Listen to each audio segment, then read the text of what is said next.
Bismillahirrahmanirrahim. Video kali ini akan membahas mengenai tata cara tayamum.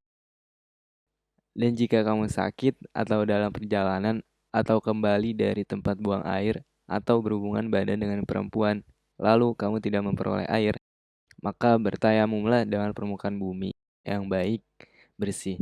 Sapulah mukamu dan tanganmu dengan tanah itu. Quran Surat Al-Maidah ayat 6. Keadaan yang dapat menyebabkan seseorang bersuci dengan tayamum. Ada beberapa keadaan yang dapat menyebabkan seseorang bersuci dengan tayamum. 1. Jika tidak ada air baik dalam keadaan safar atau dalam perjalanan ataupun tidak. 2. Terdapat air dalam jumlah terbatas, bersamaan dengan adanya kebutuhan lain yang memerlukan air tersebut semisal untuk minum dan memasak. 3. Menderita sakit yang tidak dapat terkena air karena khawatir membahayakan kondisi tubuh semakin lama sembuh dari sakit. 4. Ketidakmampuan menggunakan air untuk berwudu dikarenakan sakit dan tidak mampu bergerak untuk mengambil air wudu dan tidak adanya orang yang mampu membantu untuk berwudu bersamaan dengan kekhawatiran habisnya waktu sholat. Media yang dapat digunakan untuk tayamum.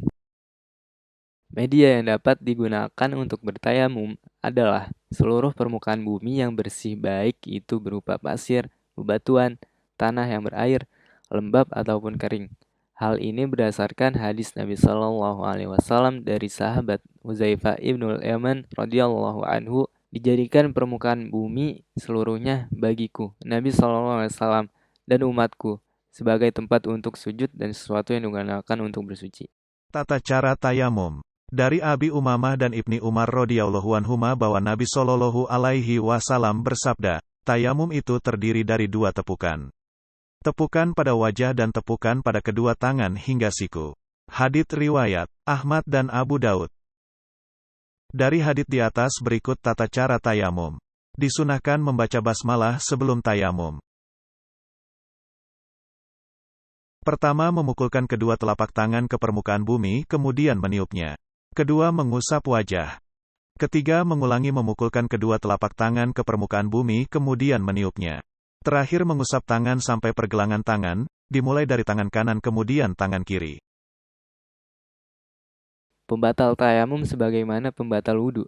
Demikian juga tayamum tidak dibolehkan lagi apabila telah ditemukan air bagi orang yang bertayamum karena ketidakadaan air dan telah adanya kemampuan menggunakan air, atau tidak sakit lagi bagi orang yang bertayamum karena ketidakmampuan menggunakan air. Akan tetapi, sholat atau ibadah lainnya yang telah ia kerjakan sebelumnya sah dan tidak perlu mengulanginya. Hal ini berdasarkan hadis Nabi Shallallahu Alaihi Wasallam dari sahabat Abu Sa'id Al-Khudri radhiyallahu anhu.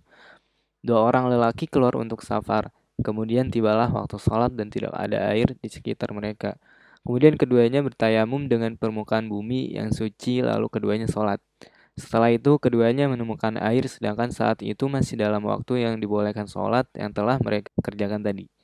Lalu salah seorang dari mereka berwudu dan mengulangi sholat, sedangkan yang lainnya tidak mengulangi sholatnya. Keduanya lalu menemui Nabi Shallallahu Alaihi Wasallam dan menceritakan yang mereka alami. Maka beliau Shallallahu Alaihi Wasallam mengatakan kepada orang yang tidak mengulang sholatnya, apa yang kamu lakukan telah sesuai dengan sunnah dan kamu telah mendapatkan pahala sholatmu. Apa yang kamu lakukan telah sesuai dengan sunnah dan kamu telah mendapatkan pahala sholatmu. Beliau mengatakan kepada yang mengulangi sholatnya, untukmu 2 pahala.